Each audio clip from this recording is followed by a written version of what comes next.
Well, a good afternoon, evening to you all. Welcome to Dalton, Georgia. It's the site of this first round contest. We're in the East Conference of the NISA Independent Cup in 2024. One of the newer traditions and more impressive in American lower league soccer, where you see professional teams out of NISA combine with local league teams around them, and we get to crown champions all across the country. That is what's coming up later on in the month. But here is where the first round starts. It's NISA Club Georgia FC playing host here at Dalton Stadium to UMAFC of UPSL Premier Division status in Georgia. Good to have you with us. Danny Catula is my name. And again, we've got a fantastic matchup coming by all accounts. Of course, it's NISA side Georgia FC, who will be a little bit favored on paper, but at the same time, UMAFC, one of the brighter spots in the Premier Division of UPSL this past season, which just came to an end for them. They made it to the playoffs for the first time in club history, finished 5th in the 13-team Georgia Division, the Premier Division that is, after working their way up, getting promoted from UPSL Division 1 a couple of seasons ago. They've been on the rise for years, and they will be looking to do some damage here in the Independent Cup. Georgia FC, from their point of view, have not had a very successful season. Their first year at the professional level, first year as a club in total, and so they've got some work cut out for them despite being the team with professional status today. You see the teams lined up, getting the pregame festivities underway. And with that, let's go ahead and try and give you the starting 11 for each side, as it is just now coming in. First, the home side, Georgia FC. See what they've brought out for this evening's contest. Elijah Clark is the goalkeeper. He'll wear the number 99. Made 7 starts in Georgia FC's 10 contests thus far. Puara Danigi, Christian Zaragoza, Fabian Rodriguez, and Kevin Herrera are who we expect to be on the back line. Patrick Okonkwo up top will be joined by Alexander Filian. Those are the strikers most likely. And we'll see Gabriel Guerrera, Pucavari Farica, Victor Valencia, and Ian Cerro in that midfield 4. Joao Garcia is a well-known name in the local soccer scene in Atlanta, especially at the lower league level. He led Jenga Atlanta, many will remember, to UPSL National Championship status in the fall 2020 season. He's been around other clubs in the area since then. Could be a chance for him to return to having a trophy this season with Georgia FC. Meanwhile, for UMA, the underdogs on paper, here's how they line up. Hyung-Sung Ju is the goalkeeper. The back line looks like Brandon Cervantes and Dongjun Shin, most likely out on the wings. And the center back partnership should be Drew Staten and Jiwon Han. In defensive midfield, expect to see number 5, Ethan Aller, and Seungwon Jung is the other defensive midfield option. More attacking options in midfield, Camilo Velez wears the number 7. The 10 today pulling the strings is Kim Dong-yeon, and Kwan Park is the 5th midfielder in that 4-5-1 lineup that we're expecting to see. Lone striker today, in all likelihood, is number 15, Davis Knight. Andrew Hoon-ju is the reigning manager of the season in UPSL Premier Division play. He was named the UPSL Georgia Manager of the Year just a couple of weeks ago for the success his team had in making it all the way to a top half finish, made the playoffs, went up against a really tough Atlanta United Academy side, couldn't get through the first round, but a successful season by all accounts. Ready to go, it looks like, on both sides of things. And with that, we are going to get this one underway. Again, glad you're with us, just awaiting the opening whistle. And that today is going to come from center referee Christopher Haggerty. The whistle does sound. We are underway. Danny Catula with you all. Live presentation of Vader Media on NISA Plus. And it's a quick giveaway of possession. Look at this. There's space. A shot comes in immediately, and that is saved. Early opportunity required some saving, but equal to the task was the goalkeeper that time.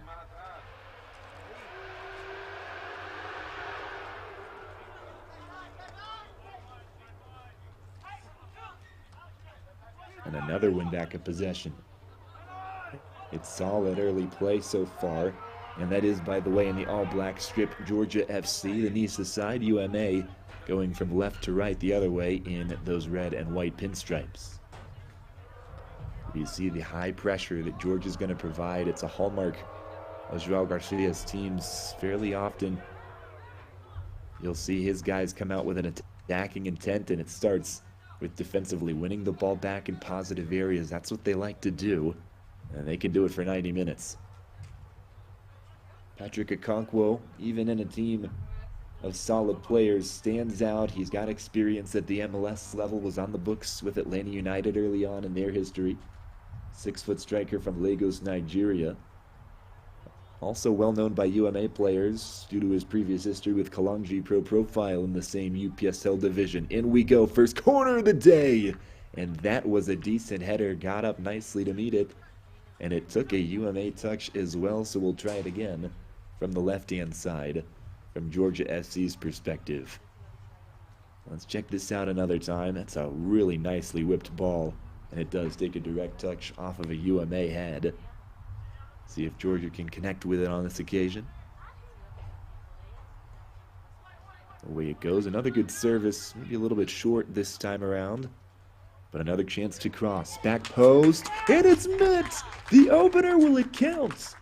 Yes, it will. Onside, and Georgia FC didn't take long to get started. 1-0 their lead over UMA in 2 minutes flat. Let's see it again. It's a gorgeous service for the second time, and this time it's rewarded with a goal. That corner may be left a little bit to be desired second time around. Makes no mistake, and look at that for a header. To be fair, he is unmarked. He should have somebody there on him. From a UMA perspective, defensively it wasn't quite what they would have hoped for. But at the same time, it's a solid finish. And it's a finish that puts Georgia FC ahead 1-0 to score. And UMA will be looking for a response.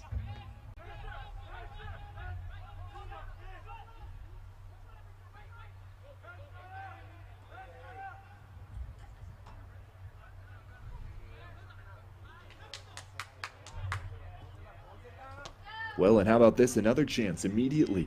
Can hardly catch our breath over here, and Patrick Okonkwo is looking for more. This time all he has on offer is a backwards pass and a little bit of possession now for Georgia FC, and they're comfortable in this sort of position. Sometimes you'll see highly skilled, attacking-oriented teams that would rather just kind of get the ball forward and see what happens. They don't like these sorts of moments where they're just with the ball and not a lot of pressure, but that's one thing that if you watch Jinga Atlanta back in the day, it's 4 years ago now, but still ingrained in my memory the way that they could move the ball around. The movement off the ball, the passing was exquisite in that team, and well, you're seeing it now in a different color. Here it comes, it's a good ball through. Just escapes the run. And that was Fabian Rodriguez who was searching for it. On the ball in from Ian Cerro, the number 10. So UMA with maybe a chance to calm things down, get themselves under control. But it's tough when your opponent can do things like this. The pressure causing problems. Cerro right back on the ball. Clever back heel, but he's given it away. And some heavy tackling from Victor Valencia does the trick to win the ball back for the home side, Georgia FC. Backwards pass. And in possession, Cristian Zaragoza, 21-year-old. Made 8 starts out of a possible 10 this season for his side. In their first year as a club, Georgia FC have found life in NISA early on to be a bit difficult. They've had a rocky road to even getting themselves off the ground. Been through a lot, a couple of rebrandings, a name change in there. They were first announced as a NISA expansion side very early on in 2024, back in January, and they were to be known as Georgia Lions. That has changed. They're now Georgia FC with a freshened logo since then as well. For a period of time, NISA was in charge of the club, The league stepped in to help facilitate an ownership change. But through all of that, Georgia has held serve. If not quite finding their way to the top, it's a two-division setup in the 9-team NISA slate this season. 5 teams in the East Conference. Georgia sits 5th of 5, but within striking distance of the top 3. And they're within striking distance of a second goal here. It's good hold-up play by Kevin Herrera, the right back, to set up a corner kick. Just shields the ball away and lets it go. So we'll see the third key set piece this evening, and it's only 7 minutes in. Georgia making no bounds about their intentions with this evening's match, and indeed with the entire tournament. Can they grab a second goal? And it comes, and there is a head there. It's well saved at the near post. It took some doing from Ju Yun-sung. The goalkeeper does get there after a nicely headed effort. It can be so tough at the near post to get enough direction on it. The power usually isn't the problem coming from that close, but putting it on target can be tough to ask. Well hit that time, although it doesn't get rewarded with a second goal. Well, that's tricky footwork, but a bit late for it. As there's a handball in the build-up, it appeared. Mentioned Kevin Herrera a moment ago. Interesting story for him is that he's made starts in all 10 matches this season. The 5'9" defender has 3 goals. That's second leading on the team. Of course, the familiar, expected face at the top of that list for Georgia, and towards the top of the gold boot list in the entire NISA league, as a matter of fact, which is Patrick Okonkwo, of course. But behind him, it's the defender Herrera with his 3 goals. Second leader on the team. In general, goals haven't been the problem for Georgia, and of course, they got one in short order here tonight. There have been numerous times this season where it felt like they had chances to go and win matches. They've scored 2 or 3 and still not found a way. Whether it's giving up a couple of goals late, they've gone down a man in inopportune moments more than once this season. This hasn't quite worked out for them on a variety of occasions. That's the beauty of a in-season cup like this for NISA teams. They've got their year-long season going on, and we're right about smack in the middle of it. Plenty of time to turn a season around. But at the same time, you've got an entirely separate competition where the slate is cleaned and you can go out and win a trophy. Whatever your regular season looks like notwithstanding, this will be an offside flag in the meantime. 9th minute of play, nearing double digits in this contest. Still just the 1 goal for Georgia early on. This is the second match across the country. There's 4 separate divisions of the NISA Independent Cup made up of local amateur teams across those 4 divisions, and the 9 NISA clubs as well, representing the professional level. Been going on for a few years now. Brainchild of NISA front office. And let's see what could come of this. It's a tough angle, but it'll shoot anyway. Well defended, needed to be stopped, and it was. Ju Yun-sung has given up a goal, but that one hardly his fault, and since then, he's made a couple of solid saves. Keeping his team in it early on. UMA reeling at the moment. Georgia providing too much of an attacking threat to handle. Here's Adani. He'll play it forward, and this is moved out to the left wing. Takes a bounce and just escapes, although it will stay in play out here on the left. Could a cross come in? It does, and it's going to be offside, but headed over in any case. Good job just to craft some space for himself. That was Farika over there on the left wing. He had advanced forward a bit, playing a little bit more defensively today. Somewhat of a holding midfield role, although you'll see him move out to the wing like that from time to time. You see him on the ball now. In effect, a left back, at least how they will have started positionally, but another hallmark of João Garcia's teams, positions tend to be fairly flexible. Decent service, and it was Fadika once again. Nobody there really to link up with it. And now here's Dong-yeon. Kim Dong-yeon plays it forward, and nobody there. Davis Knight trying to get on the end of it. He's hoping he won't have too lonely of a day, but he's hardly had a touch in 11 minutes so far.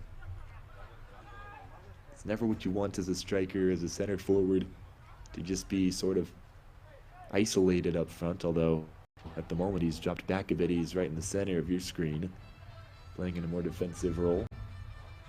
That's something we could see across the match. A switch, in effect, between him and Dong-yeon Kim. And something we are sure to see all night long is what you're seeing now. Calculated, patient passing from this Georgia FC side. From the left wing, oh, it's just escaped. Fadika had made his run and it looked good. Could not get the first touch right. 12th minute here as UMA will try and build out of the back. UMA coming from LaGrange, Georgia. It's really opposite ends of the state. Although that's the sort of travel that UMA have had to get used to over these past couple of seasons now that they've been promoted to the Premier Division. Lots of teams representing North Georgia,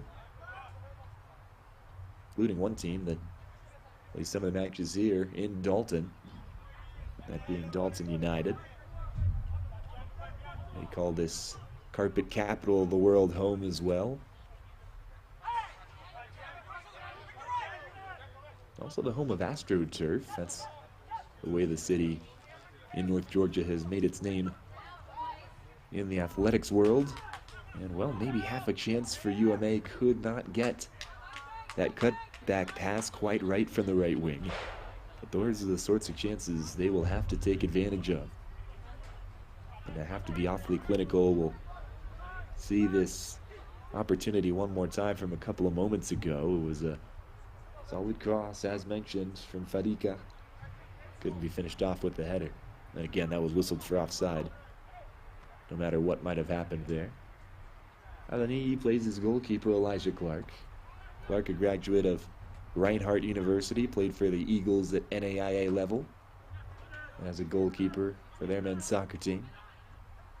Solid program in NAIA, members of the Appalachian Athletic Conference, and Reinhardt not too far away at all from here in Dalton, less than an hour. Over in Waleska, Georgia, just south of here. Attacking move curtailed, solid defensive work by UMA, but this is the sort of day it's going to be. They get a win on defense and have to start all over again.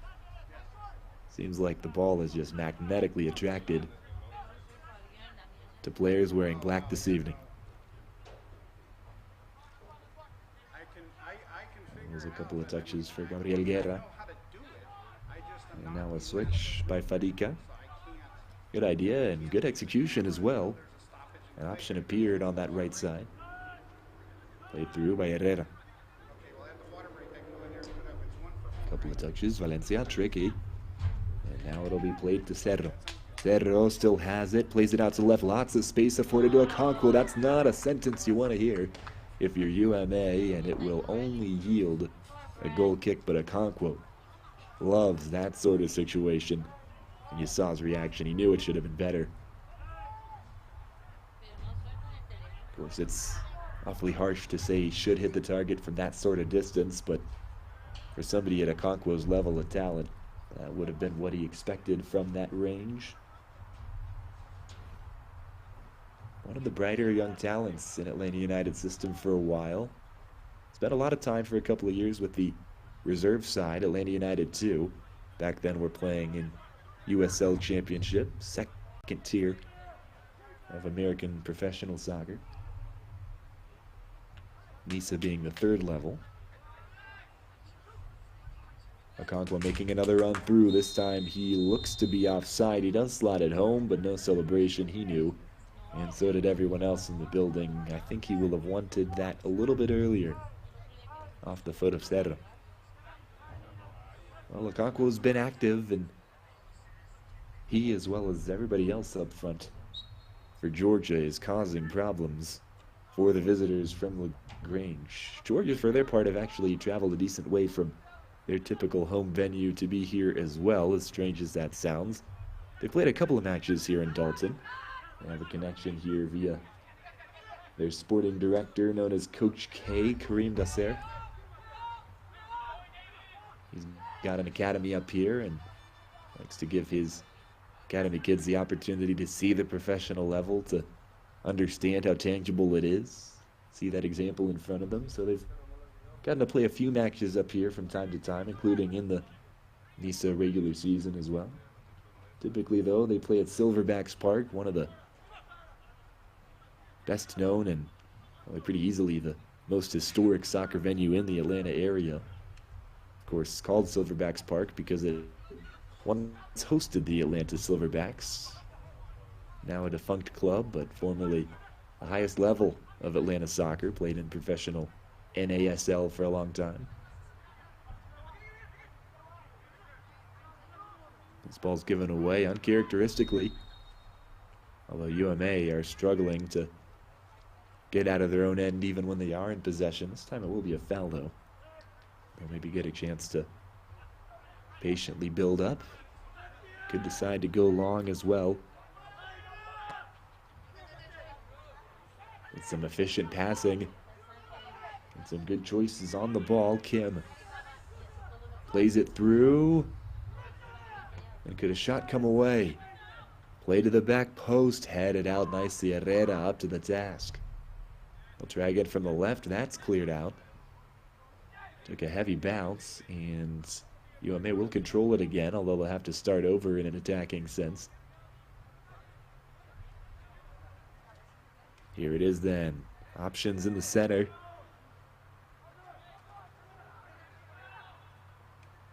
Possession given away. Georgia can go in the other direction in a hurry. That's what they'll try and do now.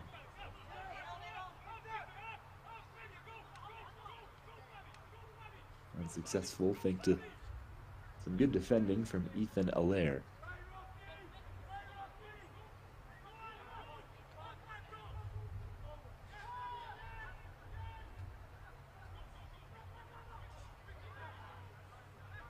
Another giveaway. Georgia loves this sort of position, although that's not what they would have envisioned doing with it.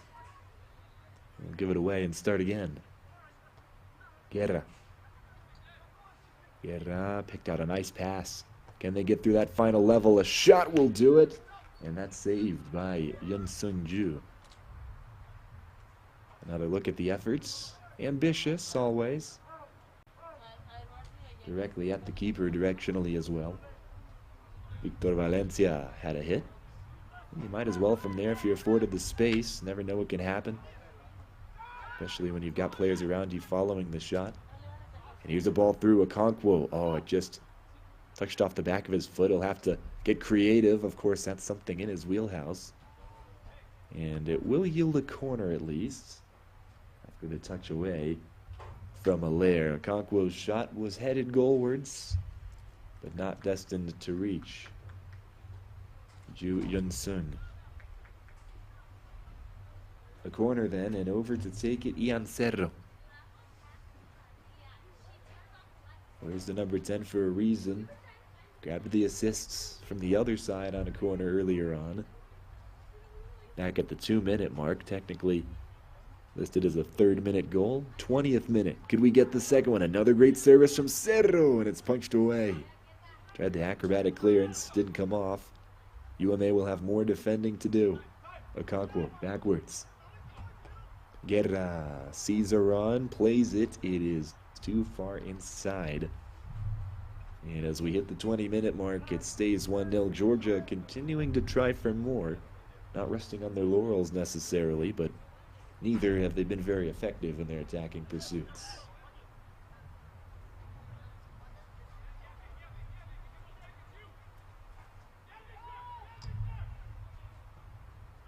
Right now what's keeping them in firm control is that pressure. UMA have, on very rare occasions, found ways to break it.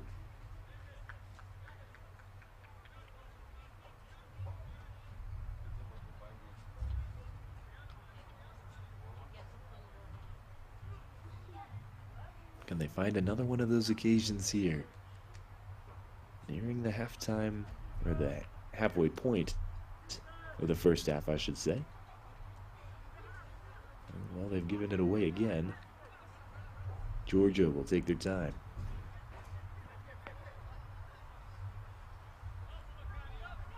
Farica.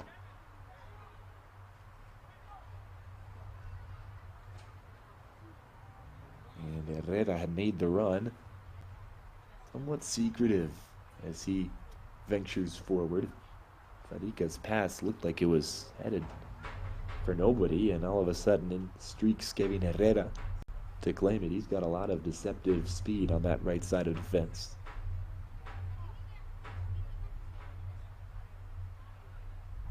And a high attacking work rate as well for a defensive player.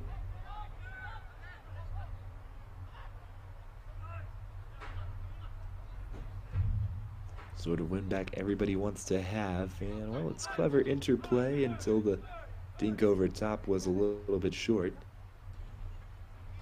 And so now Adeniyi will claim it and send it to Guerra. Guerra is motioning for Herrera to make his run. Didn't find him though. This is good passing. Oh, another ball through. Maybe he won too many.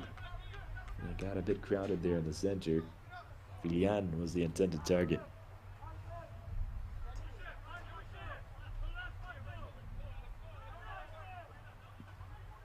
UMA playing across the face of goal, playing with fire, really.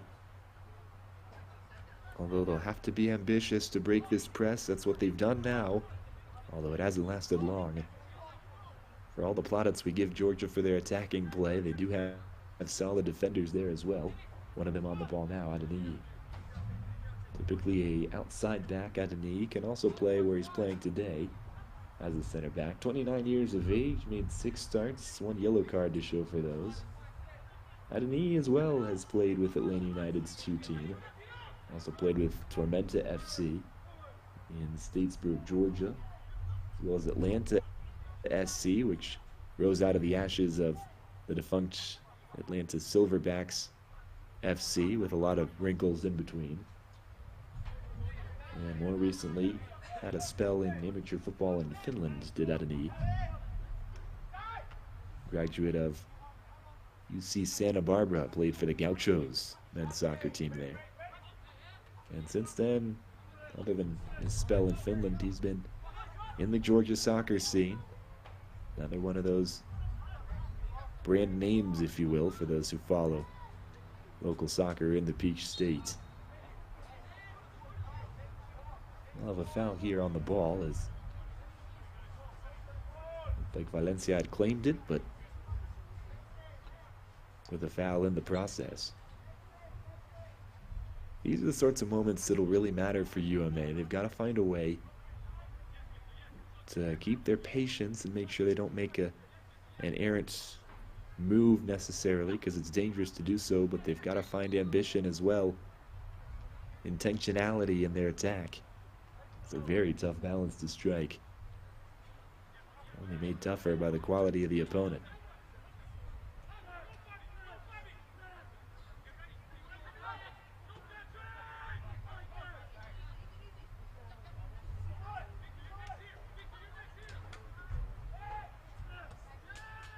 And this is, well, had the potential to be a really, really troublesome giveaway. Instead, it'll be just a slight annoyance, a throw-in for Georgia. And it's interesting thinking about UMA's strategy, their line of thought here as they enter this tournament. It is elimination here in the first round that faces them if this result holds. Single elimination tournament, only knockout stages, no group phase. And for UMA, and with all the ambition that they've shown over the last few years in UPSL, I highly doubt they've come to this competition just to compete. And I mean, there is of course the element for an amateur club of just being able to see the difference between your level and that of the professionals. That's what every player on this team wants to be doing, is finding themselves a spot with a pro contract on a team like Georgia. But at the same time, they're not just here to spectate. They want results here, and of course they'll need a goal at some point for the next 65 minutes to try and get that result that they're hoping for.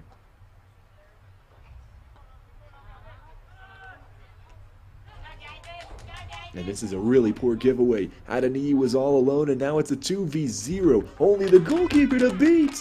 And he is indeed beaten. Just like that, UMA gifted with an equalizing goal. It's Kim Dong-yeon. He's got the leveler, and we're even at 1 apiece. Game on in Dalton. Another look. Adani's going to want this back. Lackadaisical. And thank you very much, says Davis Knights. Probably get credited with an assist off of that little touch off his knee. He's the one to intercept it in the first place. He deserves a lot of credit for taking it away from Adeniyi. But maybe just hasn't quite seen him there. But the goal, thanks to the intervention from Knight, goes to Kim Dong-yeon. And, well, that's the sort of thing that just seeps into Georgia's play. It keeps happening to him at the NISA level, and now those just kind of strange out-of-nowhere goals are rearing their ugly head in the Independent Cup as well. Georgia have been the better side, undoubtedly so, in the first 27 minutes. Now they're going to have to show some mettle. This man will have to shine. Patrick Okonkwo, he's got it. You know what he wants to do with it. He'll cross it in. No, that was directly for goal. I don't know if anybody else on this field would have done that from that range. Okonkwo, the only guy who'd be pardoned for even considering it. And he did take the shot on, but it was wrong side of the near post. This is kept in play for now along that red touchline. A bit confusing here at Dalton Stadium, the home of Dalton High School soccer, but of course also hosts Dalton football games. Those aren't too far away in coming either. High school football and really American football at every level back here in a month's time. And this will be the first disciplinary action of the evening. A yellow card shown. Denial of a chance to advance down that right-hand side, and the guilty party looks like it was Jiwon Han playing at left back this evening. It's been a busy back line for UMA, hasn't it? Had a lot of work to do, but that equalizing goal on the other side will just lift their spirits a bit. Give them the ability to keep fighting, to keep making things as difficult as possible. Trying to resist against a team that plays so freely in the attack. Meanwhile, UMA trying to find some joy, and they will do. This will be advantage played and called back immediately. Foul is going to go against Zaragoza. 21-year-old escapes without any card that time. He does have 1 yellow on the season in his 8 matches. This being his 9th. So here we go. Half-hour mark is approaching. It's minute 30, and it's 1 apiece. Surprising against the run of play, but UMA finds their equalizing goal, and Georgia do not have any reward for the great football they've been playing over the first half hour. Again, Dalton Stadium, not their typical home, although they have played here on a couple of sporadic occasions.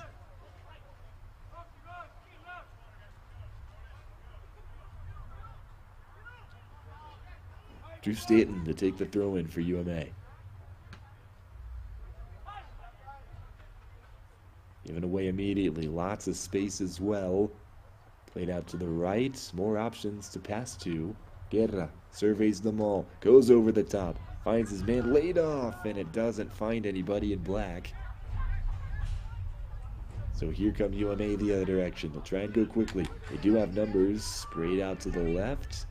Foot race for it. And it's won impressively. Guerra got there, but UMA have it again. More trouble. The shot from Davis Knight is off target. No touch either. So a missed chance from long distance for the main man up top for the visitors.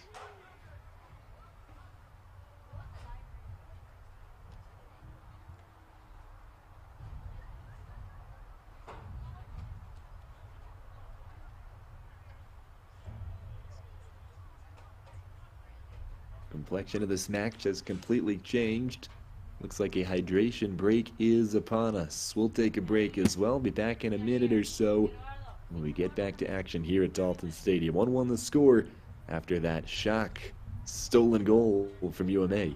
We'll be back in a moment with the rest of the first half. Stick with us.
Right, the hydration break is complete. We return to action. It's 1-1 again.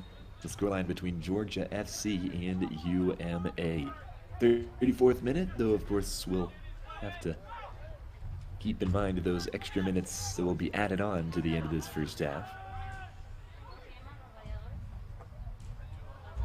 Due to that hydration break, and Georgia coming out, looks like they started this first half on the front foot, and you feel they deserve to have a little bit more than a 1-1 draw at the moment, but UMA taking advantage of the one chance they were given. And look at this, it's a second. It's one-on-one again. Oh, it struck the post.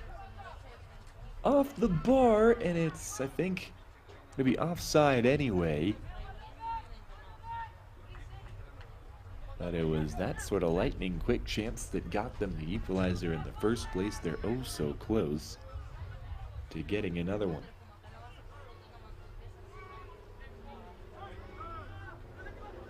Camilo Velez on that occasion, the guy who found himself right in front of goal. You have to say, on a couple of occasions now, Elijah Clark in goal for Georgia FC has been hung out to dry. This most recent time, of course, the post as well as the offside flag coming to his rescue. Herrera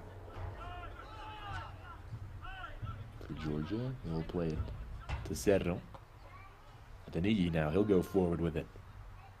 He is capable of finding passes like that out of the back, and, well, it didn't find its target, but not a bad result either for the home side. Herrera will get to chase it down and throw it in an advanced area. Herrera searching, doesn't find anything that he likes. Just get it back immediately. Cross comes in. It's deflected, he'll try again, lost it. Great defending. Excellent sequence from UMA, and they will clear it away.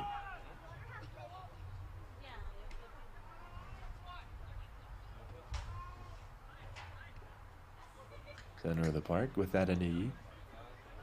Out to the left side, Fadika. Okonkwo. Okonkwo tried to work his magic. Well, that won't do it.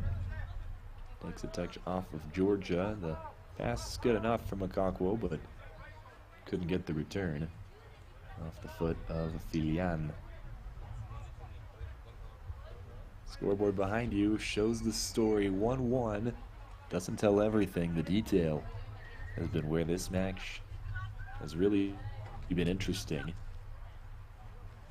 UMA, ever since that goal, have felt a lot more ambitious. They've been finding their way into the game over the course of the 45 minutes, and after that goal to lift their spirits, they've really been playing good football in the past few especially.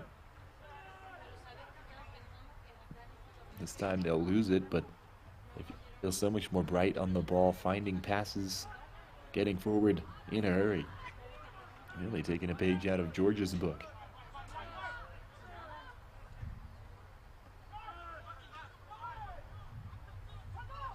Nice turn, space. Played out left.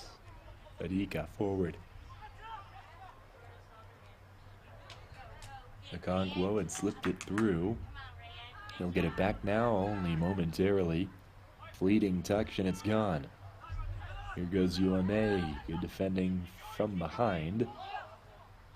And it'll find its way to Adeniyi. Safely with Clark now, who outlets it to Saragossa. Adeniyi again. Lots of space and time. For Cerro, who was closed down, and he just found Adeniyi once more. Georgia going back to this patient play. They're going to force UMA to either come out of their shell or give Georgia a bit of a reprieve. And Georgia will press the issue a bit more. Left side, it's Guerra. Guerra. Back out towards the wing. Options for Filian. Guerra. Guerra. He had the run to his left. Instead, he'll play it backwards. Valencia. Through the middle. Cerro. Herrera. Still looking. This is Guerra. Out to the wing. There he is again. Herrera with the cross. There's players there. The header is away. A second effort that's blocked. Still potential danger and not anymore. UMA get it. Away they go. Thought about a counter. Instead, they're going to be countered because they've given the ball right away. Not what they were envisioning. And now here's a cross on the ground. Well, points for creativity for Bukabari Fadika.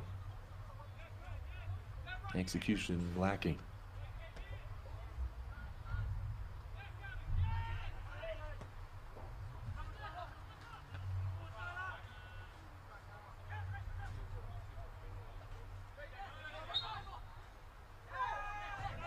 And UMA just are back to being unable to hold on to the ball. They will get a favorable decision here, throw in their direction.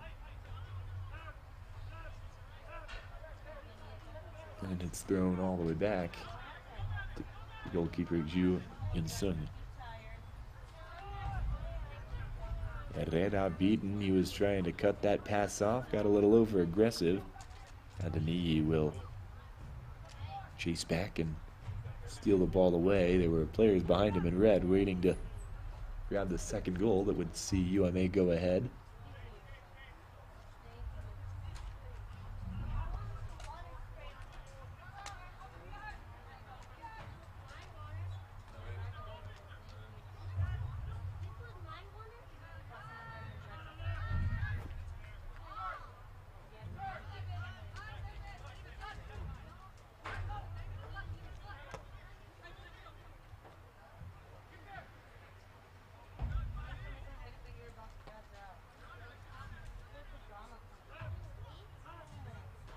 going the other direction. Here come Georgia. Not really much of a look at a cross. It was nicely defended on the right flank. Fight for it. Won by Georgia FC. Guerra has it now. Played through. Okonkwo, some physicality defensively. Sent back out.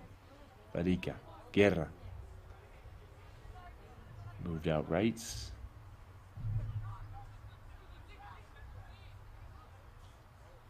And this one popped in the air, did not go where it was intended to. UMA have it back. Aerial ball, nice little lifted effort. And chasing it down was Knights. Couldn't get there. Knight has it again now, and well, trying almost the exact same pass. And the exact same result. Entering the 43rd minute of play here. Georgia and UMA still deadlocked, and we'll stop play. Oh, well, what do we have here? What has the center referee decided to do? Oh, maybe a head injury pointed to his head, and the trainers come out. That's what I'm guessing we've got here. And there you see the player who needs attention.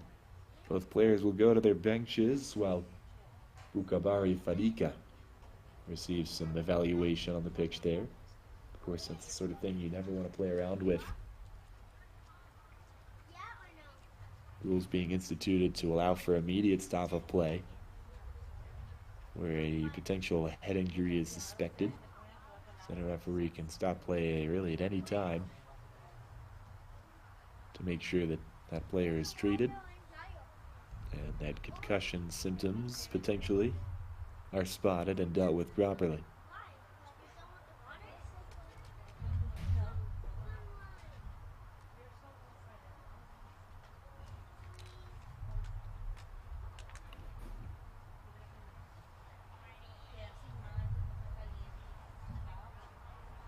Looks like Fadika will be all right. At least that's the indication for now.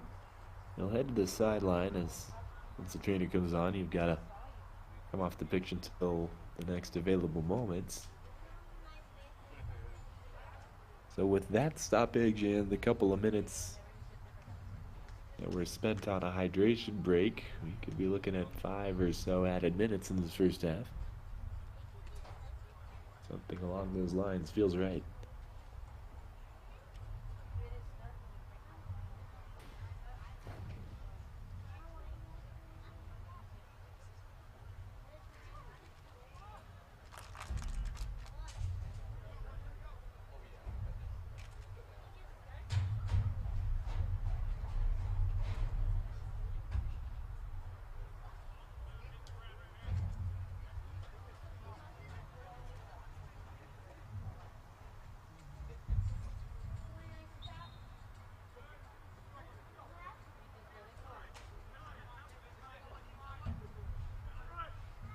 Back underway after the injury, and it looks like they've allowed him to come back on.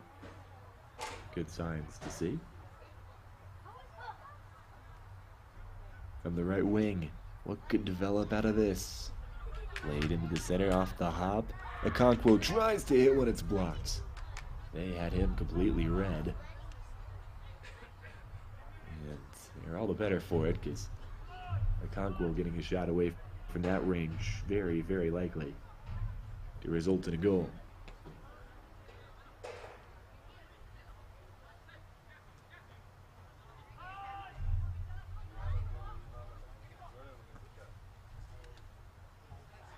Here's another good cross in. Tempting, although it hit off of Okonkwo's hand. So now it won't count for anything.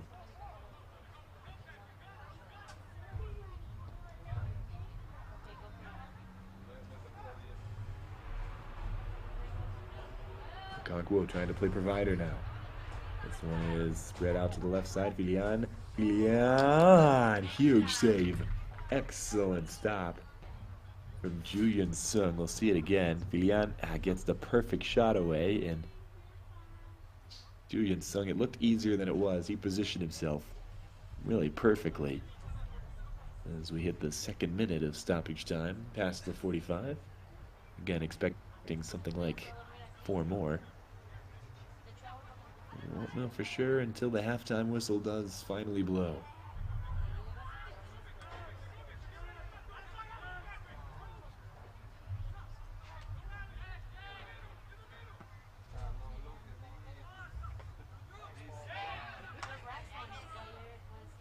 Well, how about this? Maybe a chance on the other side. Could they steal a second one?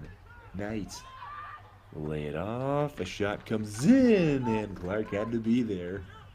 Solid save from him. He's not been very active, hasn't had to be. But UMA forcing some action out of him there to keep things level. Still feels like Georgia have had the better of proceedings, and for a moment it looked like they might be behind going in to the halftime team talk.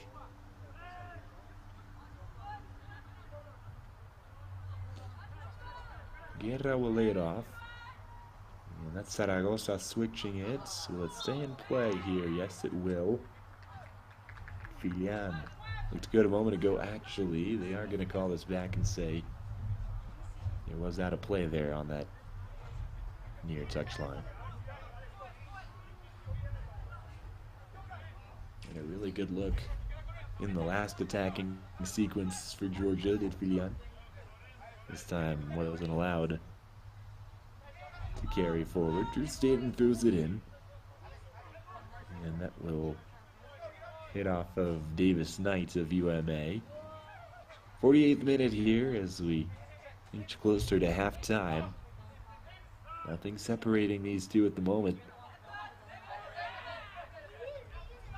UMA have fought back and slowly earned that equalizing goal that they got. Went from being awfully fortunate to be at level pegging to now feeling like they've really worn into this game and found themselves full value for the 1-1 scoreline. Georgia, for their part, have tired over the course of the half. The 15-minute break should do them a lot of good, but let's see if UMA can hit him with another dagger before the whistle. No, they'll give it away, and now here come Georgia. Could they steal one? Here it is. Shot comes in, saved, parried out. Came in from Cerro. Okonkwo has it now. He'll lay it off. It's a great ball! There it is! The first chance from Cerro saved. Second goal. Finds its way in. Excellent finish, and he deserved it last time. This time he does have it. Alexander Filian puts Georgia FC ahead 2-1. Let's see that goal. That's an excellent layoff. Unselfish from a guy who could have tried to shoot from that angle, but saw he had a teammate in a better position. Patrick Okonkwo grabs the assist on the simple pass, and the square ball gets Filian his goal. It's 2-1. The NISA side back in front. And that's got to be one of the last kicks of the first half. Referee motioning everybody back into their own half.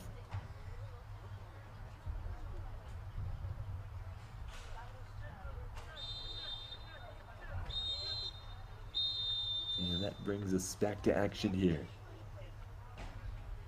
And well, there wasn't much left to do. It was virtually the last kick of the half that puts Georgia FC ahead 2-1.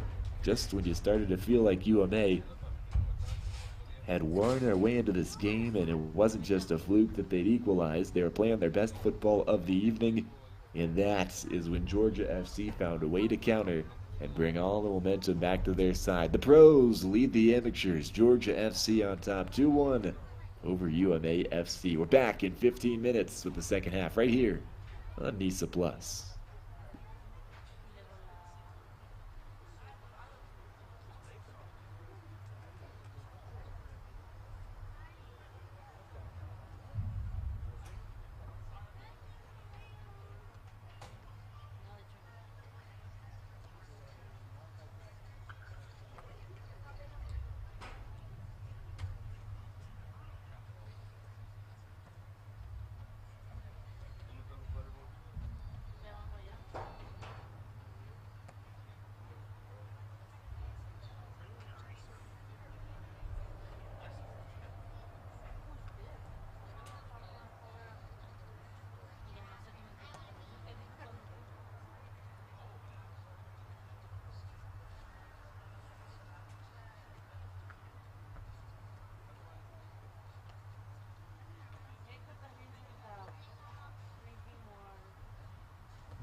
welcome back to Dalton Stadium. We're in the north portion of Georgia, just south of Chattanooga, and we are looking at a 2-1 scoreline here in the NISA Independent Cup. Second match of the 2024 slate, second in the East Division as well. Let's take a look at our goal media halftime report. Take a look at how we got to the 2-1 scoreline that we see so far. 2-1 for the leaders, Georgia FC, the NISA side, the professional side, expected to win by many, and they started off with an expected sort of start. It was early and often the way that they attacked the goal, and here was when the goal came. Great cross. The service beforehand really not quite what he wanted. Second cross, beautiful. That really should have been a second-headed goal just a couple of minutes after. Here's where it starts to go haywire. They were in control, and all of a sudden, not the best of touches defensively. And that leads to the equalizer. So UMA at that point have things level at about 30 minutes gone. A good chance for the attacking player, Alexander Filian. Didn't get it then. He would get it a couple of minutes later. You saw it on your screen. It's 2-1 as a result. And Georgia FC have the advantage. It maybe wasn't as comfortable as many would have predicted, especially not after those first 10 minutes.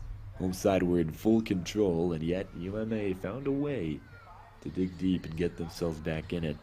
Certainly helped by the giveaway on the back line from Fouad Adeniyi. And Adeniyi is a guy who, like many in this Georgia lineup, has professional experience, even though the club is in their first year. Many of these players are really well oriented in this sort of situation, knockout round games. They know what they're doing at this level. Have just about put together a winning performance, but I think they'd like to make a more marked stamp on this second half. Keep things under control for beyond just the first 15-20 minutes like they did in the first portion of this one. Well, players are out there, and so is the soccer ball as of a moment ago. So ready for the final 45 here in Dalton. Winner goes on, and they will be visitors in the second round of this Independent Cup in the East region. Loser is out at this very early stage. But who's who? We are about to find out. Second half, Georgia FC, of course, they've switched around. They'll move from left to right on your screen. They kick this one off, and they're in that all-black strip. UMA in their red and whites.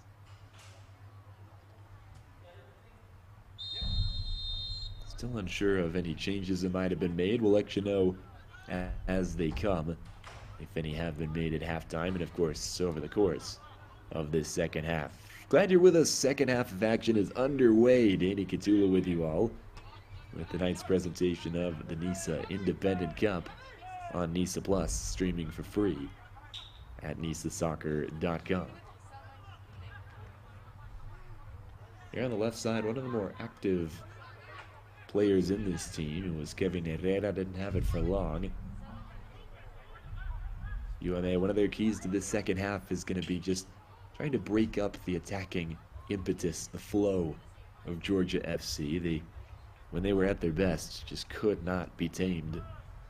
Nobody around really to disrupt their passes. They went just about where they wanted to, and their press kept UMA from really relieving the pressure all first half long, especially before that equalizing goal. And I think if they've got to go through another 20-30 minutes of that in this second half, they could give up more than 2 goals. Here they go, Georgia. This is how they play. It's Okonkwo.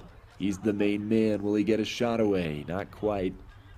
UMA have figured him out by this point, or at least I think they have. Ball played over the top, nothing doing. Ian Cerro had the idea.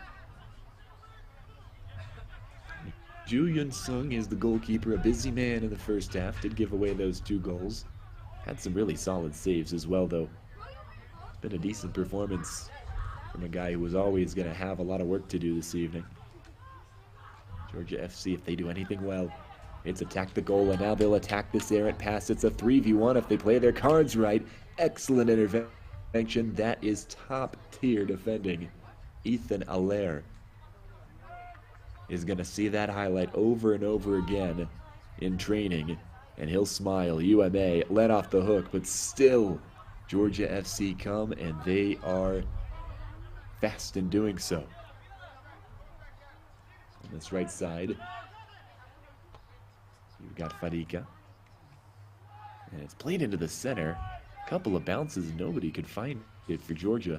UMA again a little bit lucky. A third chance comes in, and that's right under the torso of Julian Sung. So Georgia starting much like they did in the first 45, just peppering the UMA goal with chances, shots on goal, making life difficult for the midfield and defense, especially of UMA. Should be off of a red and white shirt, and it is. Well, it looked like it anyway. That sure is. So here's on the right side now, Kevin Herrera gives it to Cerro. Centrally for Guerra. Out to the left side. Guerra again. Under some pressure now. UMA really don't press beyond midfield, but here in this 40-yard zone, more or less, is where they start to pick up the pace. Georgia passing through it, cutting through it like butter. Okonkwo will hit one. That's saved. Fairly simple work for Julian Sung, but at the same time, it's those sorts of plays that, as a goalkeeper, if you kind of take your mind off of it for a second, it can turn into really catastrophic moments. And of course, nobody remembers the good saves you make. It's always those howlers, if you will, that stick in the memory of those around you. Nice layoff pass, and there's plenty of space to shoot. It's a complete whiff. Oh, goodness. That's not one that Fabiano Rodriguez is going to want to repeat. And oh my goodness, how have we not found a third goal for Georgia? It's a foul anyway. But, I mean, two players were right there. It's not the best of defending for UMA. Clumsy between the goalkeeper and the back line. And somehow, some way, UMA have yet to be punished. Georgia FC doing everything but score in this second half early on.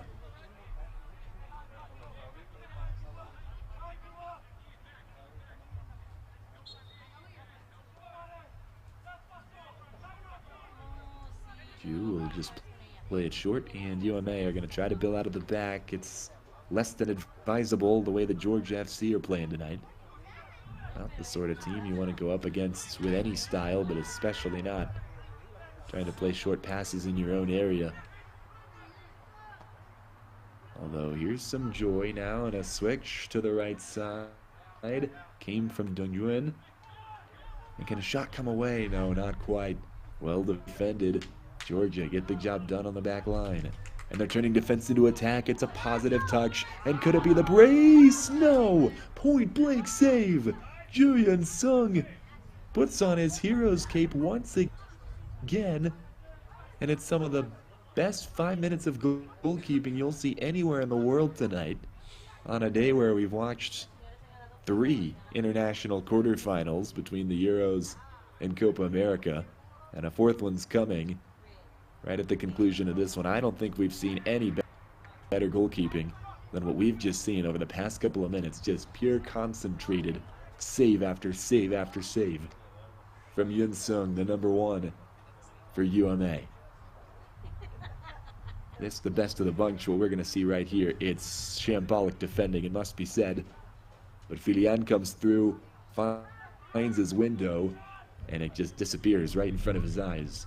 Yun Sung made himself big, made the save from maybe 8 yards away. Nobody in the vicinity. And partly because of his incredible work, partly because of a little bit of fortune for UMA, it's only 2-1 at the moment. Georgia continuing to knock on the door. They're going to keep going. Another ball through. This is going to find Fadika. He will have a hit and another beautiful save. Not to be outdone by his previous effort, Julian Sung has come up with perhaps an even better stop. sprawls to his right and just extends far enough to get a palm on it and clear it away. But Georgia aren't done. They're coming again. Another chance on the way. Fadika left it off. Another point blank chance. And again, Cho Hyun-sung is in there to keep it from the back of the net. He's doing it all.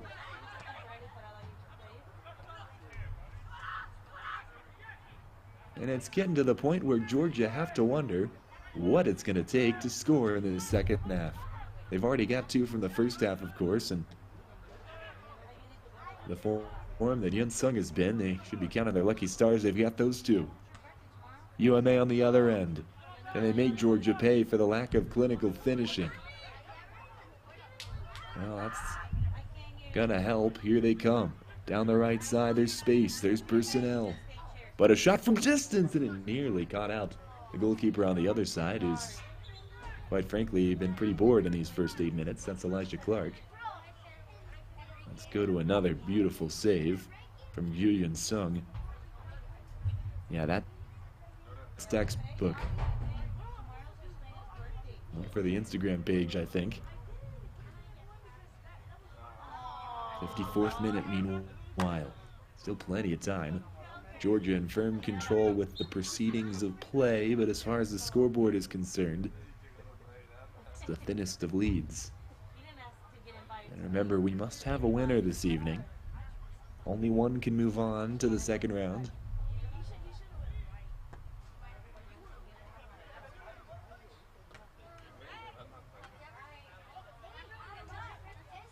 Georgia continuing to attack mercilessly. They'll win a throw-in.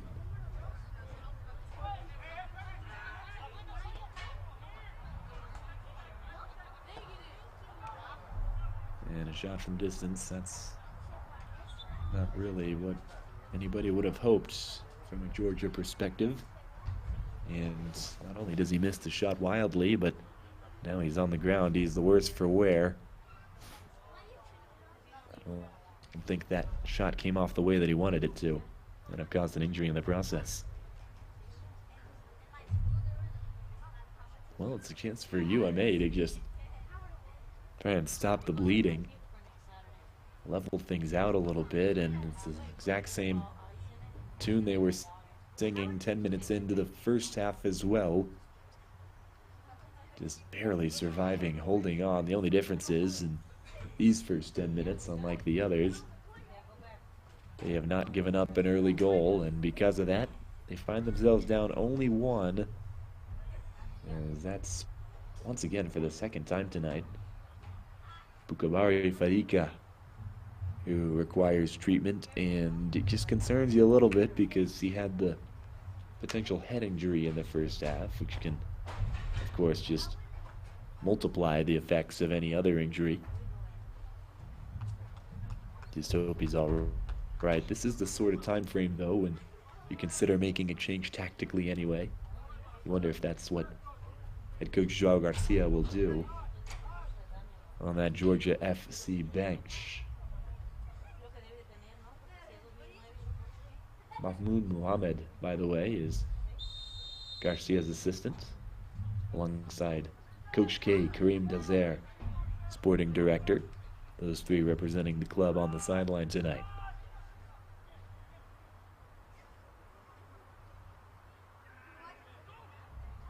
And here's some space over on the left side. Inch perfect passing has set it up, but the final ball was just a bit short.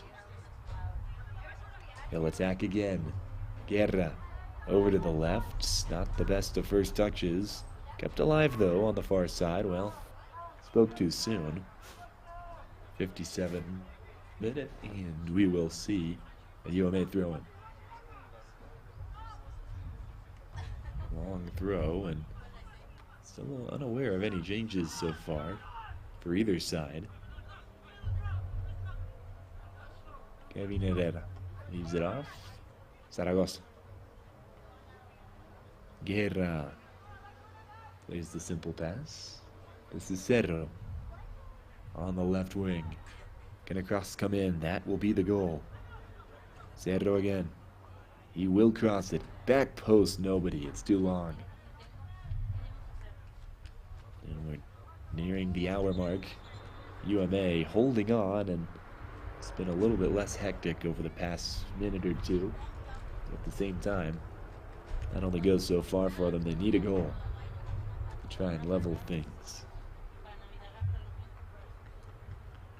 Desperation will start to set in, you imagine, slowly but surely seeping into the way that UMA play in the second half. And of course, a third goal for Georgia, which seems like it's been coming, would only expedite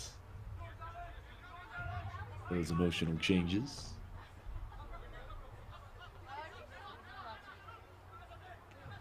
Well, going the other direction, it was a little bit nerve-wracking for a moment there for Georgia. All that results in the long ball, though, is a touch for Elijah Clark off his left boot. And, well, he'll get to touch it again for good measure. And, well, actually, we've got a stoppage of play for something. Could not tell you what it was. I think they're actually going to change the soccer ball out. That's what the decision is. The center referee deciding the one they were using wasn't up to snuff. Christopher Hagerty, you remember, is the center referee this evening, assisted by Thomas Brigman and Frank Peacock on their respective sidelines. Marvin Osorio is the fourth official.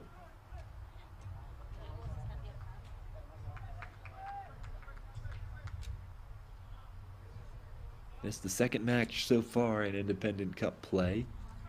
Handful of teams getting underway across the country tonight and over the next week. By the time the 10th comes around, all first round matches will have been played. Both the games, well, I should say the first game to happen before this one, also came in the East Conference. That started a little bit before us. Savannah Clovers of NISA at the professional level, taking on another UPSL Premier Division side in Georgia, Kalong G Pro profile. Ex-club, of course, of Patrick Okonkwo, as we've mentioned in the past.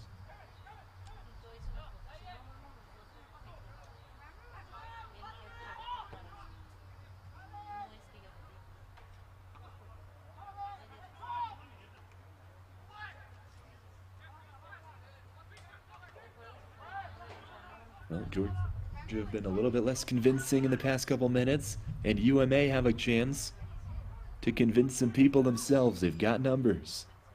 Trying to catch Georgia on the break. Cross comes in. There is a player there, and it just wasn't the touch that was needed. Not the necessary intervention there. The ball comes across, and you just got to redirect it. Don't have to put too much power in it. They mostly missed that time. On the back post, well, that was a glorious chance. UMA really should have the leveler right now, which is a wild thing to say given how good Georgia have been across the entirety of this match.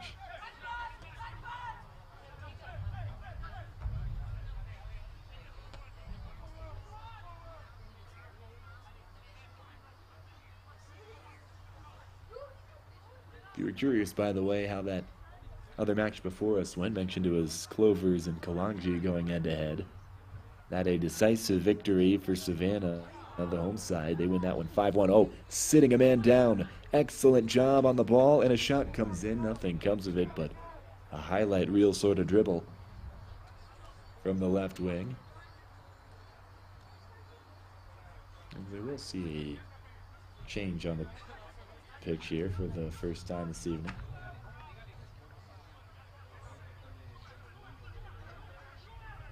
As there's number 29 in there for the first time. Unfortunate part about that is, guessing he is one of the players who is not numbered on the roster we were given from Georgia, so you have to go with some guesswork, I suppose, to figure out who that player is. This looks offside for UMA, and it is.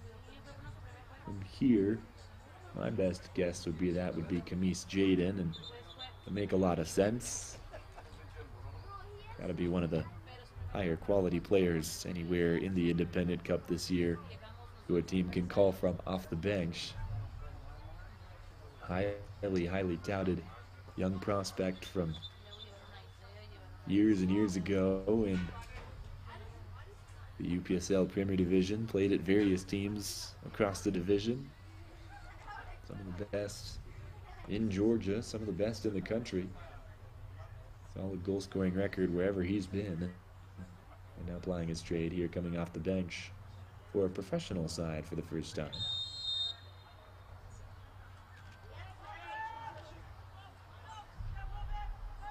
Jaden about as talented as they come at this level. And if we assume that's him wearing the 29 tonight, he's just another person that you've got to really key in on if you're UMA, and that's not the sort of thing they needed. They needed less to worry about. In comes the cross, and there's space there, headed away. Falls to Herrera. They try another service. Well, they won't get to. Closing in on 65 minutes here. We've just entered the 64th. And Georgia will sensibly go backwards and patiently build out of the back on this occasion. Long ball through left wing and stretching their legs in the middle. There's players there. Filian was the closest to it. Didn't get the touch he needed, and it falls through to Yin Sung. And it'll go right back to him.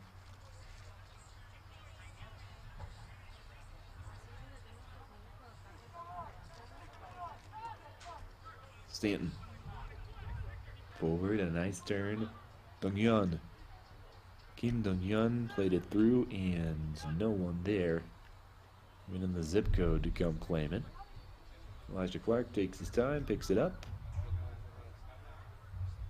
Goes for a couple of dekes, and eventually rolls out to his left where Adeni is waiting.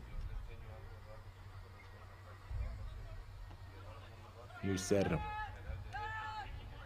Right side, Zaragoza.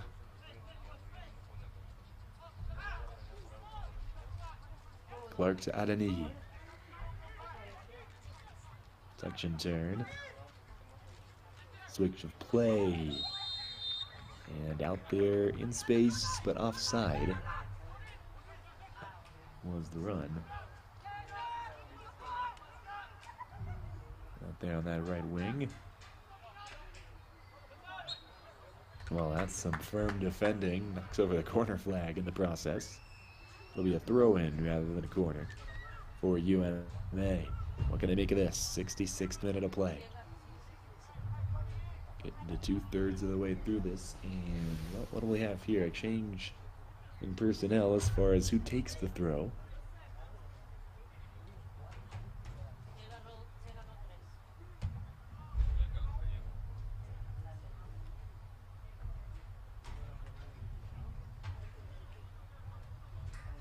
That usually indicates a long throw and it's coming. Looks like a long run up too. And it comes right into the center of the box. That was well taken. No shot could come away. But it's played out to the left, and there is space here. Extra pass. Looking for a cross somewhere, and it's nowhere to be found. Well defended. Only partially cleared away. Still space out here. Played off to nobody. Shin Dong-Jun was trying to find a cutback, and nobody in front of him to try and give it to. So instead, here comes Georgia, trying to find that third goal that would give them a little extra layer of comfort in this one. Nothing set in stone at the moment. Cross to the back post, and absolutely no one is there. So the clock keeps ticking, and the scoreboard's still in Georgia FC's favor, but at the same time, doesn't feel like they're particularly content with the way things are. They feel like they should be ahead by more, and it's hard to blame them. Another injury in the meantime. Looks like cramping. And UNA, in a bid to limit the time wasting, are going to try and help stretch him out here.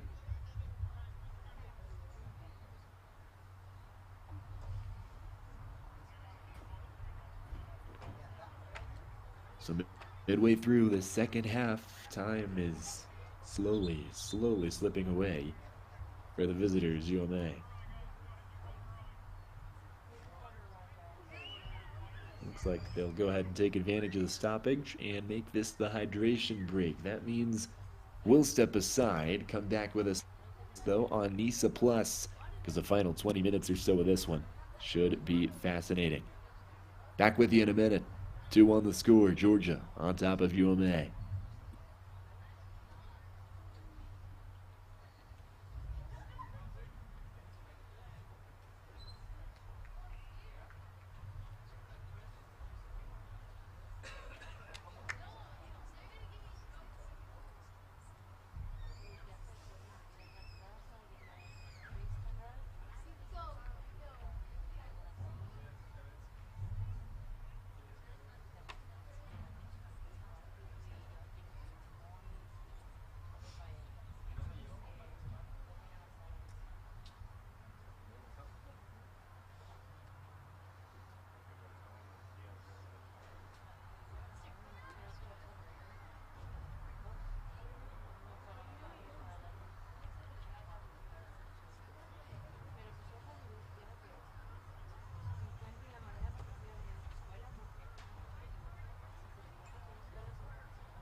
All right, it's getting down to crunch time. 2-1, the Georgia FC lead over UMA. That's the way it's been since we rejoined you after halftime. Georgia right on the stroke of 45 minutes. Well, in fact, it was added time beyond the 45.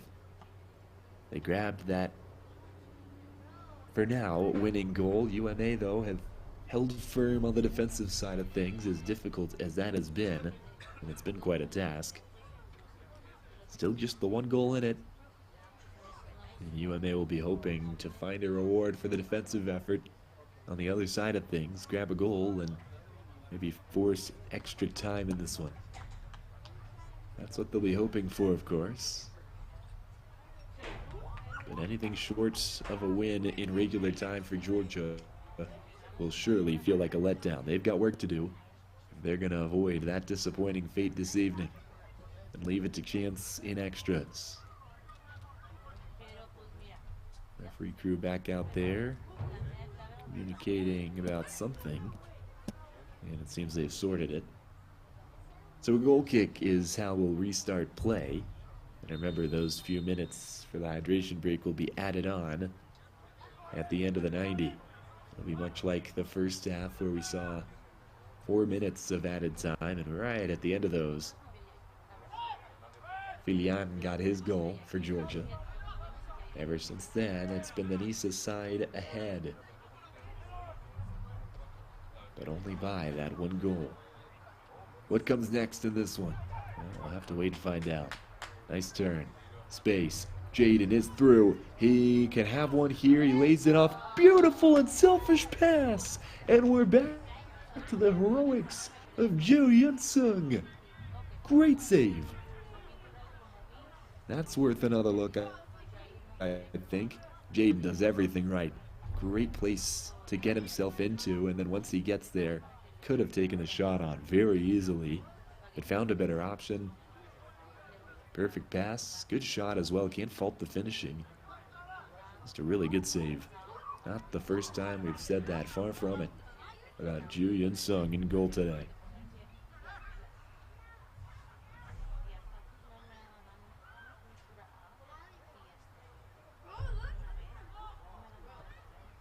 Left wing, chance for a cross. It's there, the header! And somehow, Yun Sung has levitated to the far side and made another impossible save. You watch it and you still don't believe it. Will he have more work to do? He might just. That was a bit of a risky pass. That's maybe putting it lightly. But it's going to work out, though, for UMA, so you can't fault the results.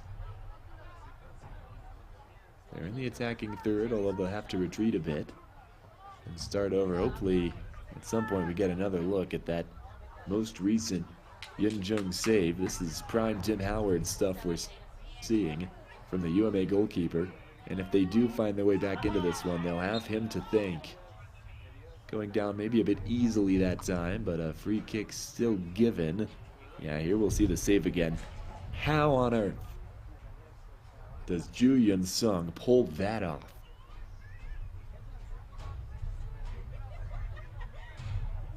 Yun Sung is looking like Houdini this evening. In his most recent effort, one of his best. From the near posts, takes a header headed right into the ground. It's exactly what you teach an attacker to do with a headed chance. So much pace on it. It was headed goalwards by all accounts. And Ju just time travels from the near post to the far side. I think you'd be hard pressed to find a better save than that anywhere in this tournament. You get the feeling, though, that he is not done with those sorts of chances on the other side, because here comes Kamis Jaden, wants to get a little bit of vengeance. Probably deserves a goal from earlier, and well, he won't get a shot away this time. Georgia continuing to surge, and it's a bit strange because I imagine you get caught between two minds if you're Georgia. You're ahead, you want to hold on to what you have, but you just feel like you deserve more. Wow. Yeah, I think Serra would prefer we blot that one out. Almost entirely missed that chance. Which I think Ju Yun Sung, more than anybody else, will be pleased to see. He's been as overworked as anybody. But time and time again they call upon him, and time again he has responded in the second half. And that'll be away from the grasp of Kevin Herrera, who's quietly had a really good night. Defensively, he's been solid when he's been needed, which hasn't been often on his right side of things. It's typically been through the middle that UMA have tried their counterattacks. More often through the left than the right when it does filter through the wing. In the attacking areas like this, Herrera's put in really good services, smart decisions like this one. Cerro plays it through. Oh, it's a perfect pass. How? Just how? Ju Yun Sung again. And it's getting ridiculous now. Unbelievable stuff. UMA the other way. Intercepted, cleared away. UMA have a throw-in.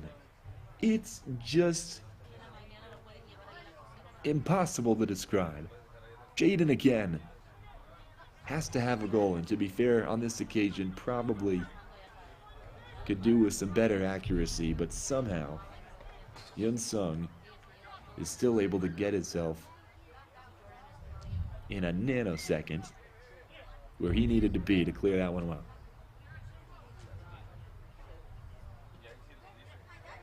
It's close to him, but he still has to get his hand there in time. Reaction save. 10 out of 10. Herrera trying to go on a lung-busting run here. Finishes it with a solid pass, and they'll move it up the left wing. There's space out on that flank, and they'll get another chance to exploit it. Filian, well, Couldn't do anything with it. He thought it touched UMA last. It did not.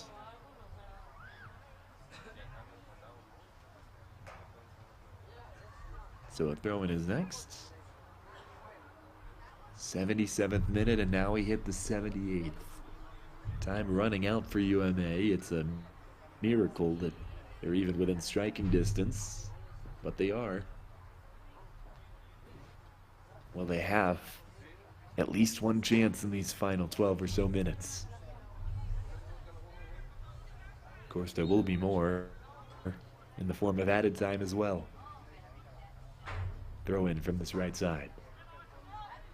Thought better of the over the middle throw in and went up the line instead. That'll work out nicely for the visitors, because they'll end up getting it in that space where he wanted to throw it anyway. Drew Stanton plays it forward. There's lots of space out here to try and exploit. Couple of fresh players on as well for UMA. They'll try to take advantage. They do need another goal. They're going to make all of this defensive effort worth it. Across the evening, they've put a real shift in.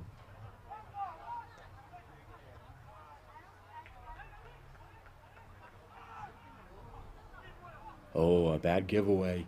Slip in the middle of the park. And here come UMA. What can they fashion from this? For now, it's Bung Yun. Lead it off, and from there, it went downhill. Here come Georgia. They've got a break. Is this finally the moment they get a third goal? Jaden right wing. Space to shoot, maybe. No, lays it off. Shot from distance. It's blocked. And that's excellent defensive midfield work from the substitute there for UMA. That's Kevin Garcia. And well, this is out of play. Corner kick is coming. See this again. That's a really nice save. It pales in comparison to all the other ones that Ju Yun Sung has made this evening. That's the name I won't forget for a while. Incredible stuff for the UMA goalkeeper all night long, but especially in this second half. 10 minutes to play. Headed away at the near post. Valiant defending. UMA gonna try a break. It's not gonna work. Excellent pressure. Although, was there a foul there before it went out of play? Looks like it. That is indeed the decision.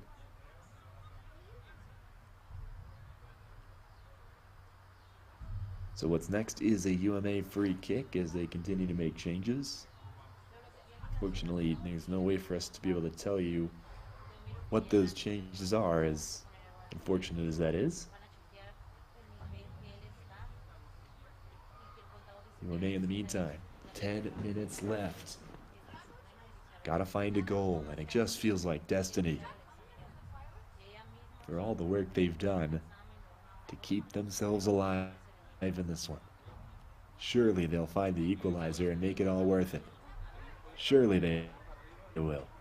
But from Georgia's perspective, imagine how frustrating it would be. They're working so hard, playing such good football for 80, 85, even 90 minutes. And a second goal on the other end just negates all of it. It can happen. We've seen it happen at this level. Really, we've seen it happen twice in a row in the Euros, where England found their way past Slovakia, very fortunately, in the round of 16. Grabbed an equalizer right at the death. First, that beautiful bicycle from Jude Bellingham, and then pulled the same trick again. Can UMA make it their turn to do so? Well, that took some doing. One of the least busy guys on the field this evening, Elijah Clark, found himself with work to do.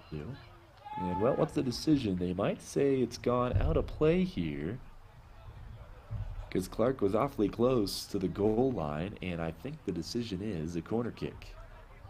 Clark doesn't like it. He'll be forced to give the ball up anyway. 82nd minute. Yeah, most recently, earlier today, many will have seen England find a way back against a resilient Switzerland team who went ahead late on 70th minute or so. Looked like they were headed for a semifinal, but England snatched it away at the very end. Another change here for Georgia.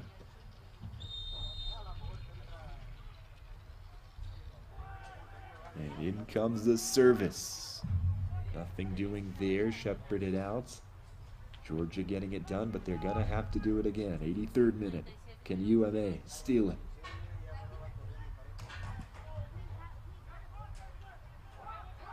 This time they'll go short, UMA. Cross in, back post, and well defended. Goalkeeper. About his duties, Elijah Clark is able to punch that one away. We remain at 2-1, 83rd minute. Sun's starting to set. Gorgeous, though warm evening in Dalton, Georgia.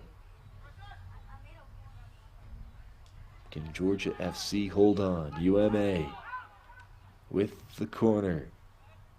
What will come of this? Looks to be over the line, and it is. Goal kick.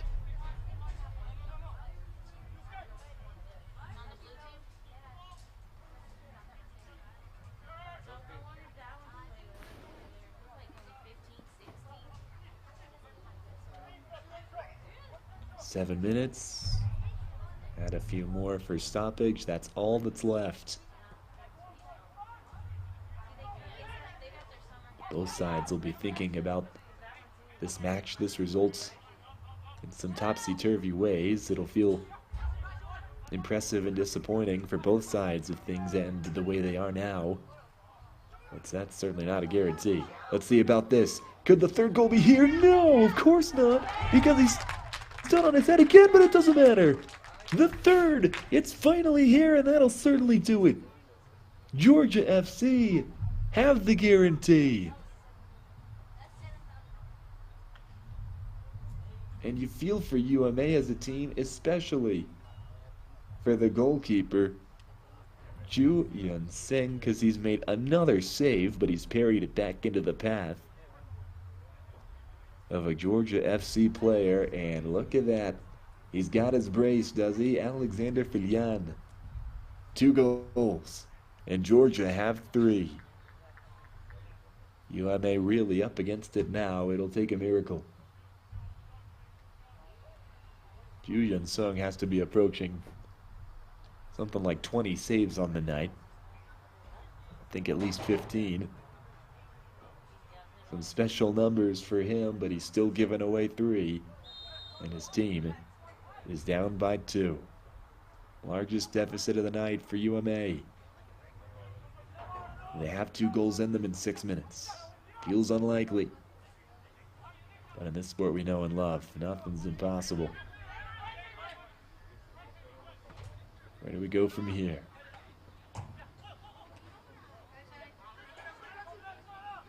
Georgia will have to be aware defensively as well. UMA will come with a vengeance. You know they will. Cerro. Looking, trying to keep possession more than anything. And, well, fails in that mission. Foul in the meantime, though, on UMA. Georgia not only get a free kick, but a chance to let this clock bleed. Both will serve them well. Actually, in fact, it's not a free kick, but a throw-in. Still belongs to Georgia. Some space. Played out to the right. Jaden. Tricky. Plays it backwards. Backwards again.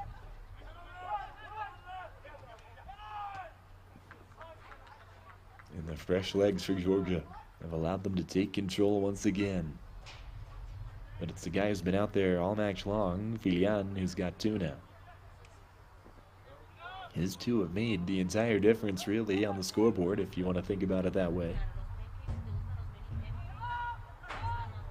His goal on the stroke of halftime is still officially the winner right now. Clark will not add to his 1 clean sheet on the season, but could add to his win total. Played it all the way across. And it was headed back to Yun Sung.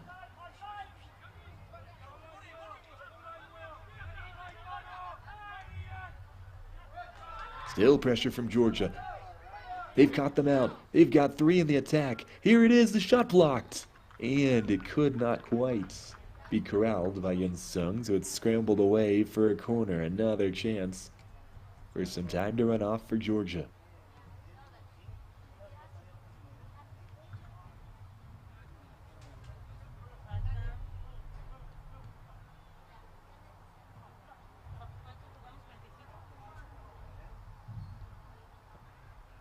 Corner comes in. And there's a header there. It's wide. From the substitute as well. Oh, what a way to put your stamp on the end of this match. And oh, so close. Good contact with it. Just didn't quite get it on the target. So instead, UMA down by the 2 goals. Oh, they're in the last chance saloon, but not quite over yet. We've certainly seen 2 goals in a smaller space of time. But could it be 3 now? Well, it's going to be wide, and I think it was offside anyway. So not this time.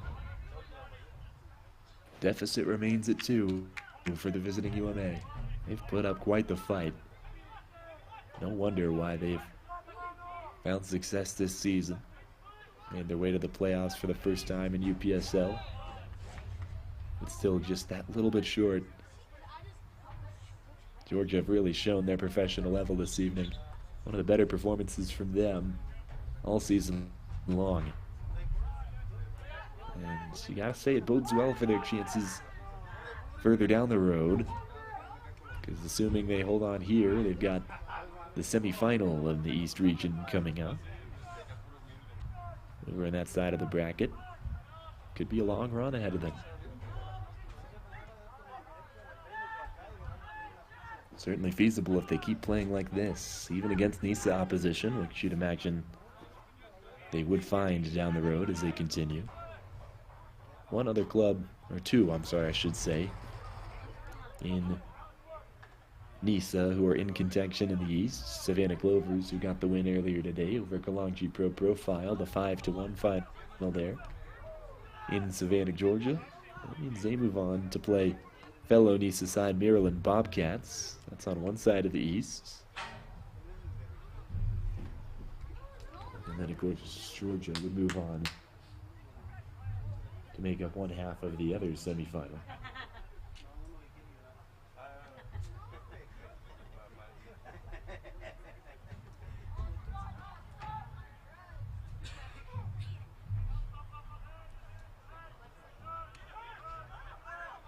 '90th minute now. Added time awaits us, nothing more. UMA's backs against the wall. Georgia, meanwhile, are going to keep going forward. It's in their DNA. Ball through. Couple of deflections and just enough for it to be cleared away.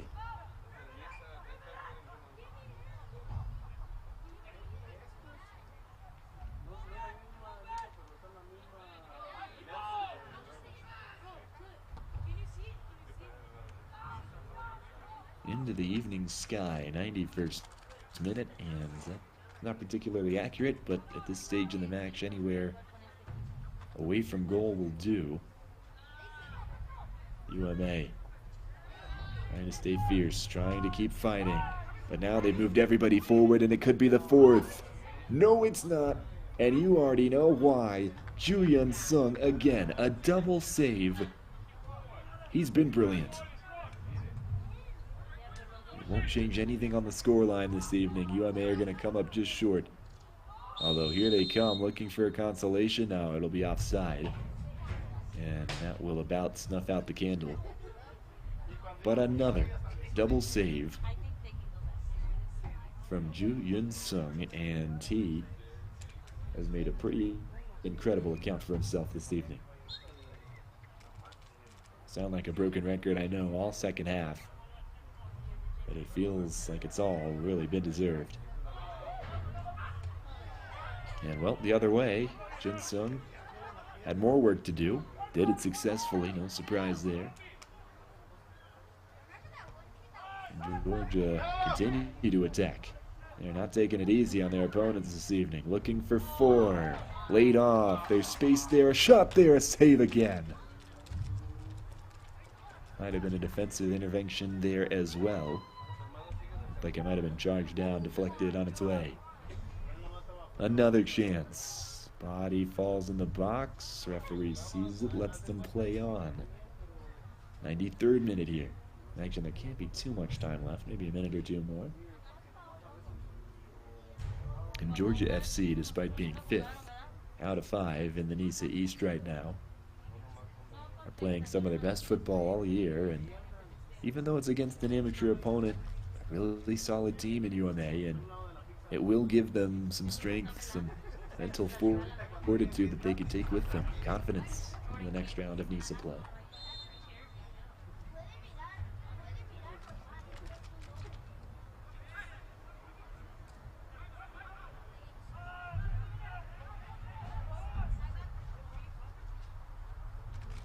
That is coming up fairly soon, by the way. Just a couple of weeks out. Given some space here in the middle for the Independent Cup to take place, but after that it's right back to the NISA slate. Michigan Stars FC pays a visit to Silverbacks Park, the typical home here. And here in Dalton, they're trying to make it 4. They do! There it is! It's really official now. If it wasn't clear before, Georgia FC is going to make it clear now. It is the winner of this contest, and Patrick Okonkwo has put his stamp on it.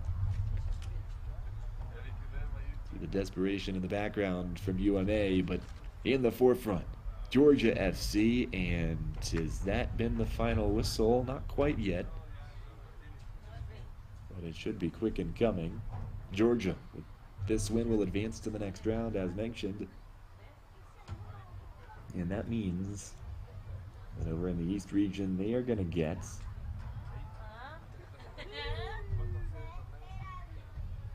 Golden Ball. That's the team who will host them on the weekend of July 14th, coming up here soon. And for the second time today, the final whistle blows right after a Georgia goal. Well, it was the bookends. They get the 2nd-minute goal, and they get the final laugh as well. 94 minutes of play yields a 4-1 win for Georgia FC despite heroic efforts from goalkeeper Ju Yun-sung and the entire UMA back line. It's just not enough to stop a potent Georgia attack. That front 3 just did their will all night long. Well, before we let you go, let's recap the way this one went, show you the goals and the key moments in this one. The 3-goal decision in favor of Georgia FC. Should have the highlights coming in just a moment. And while we wait, should just correct myself because I mentioned the Savannah win over Kalonji Pro Profile.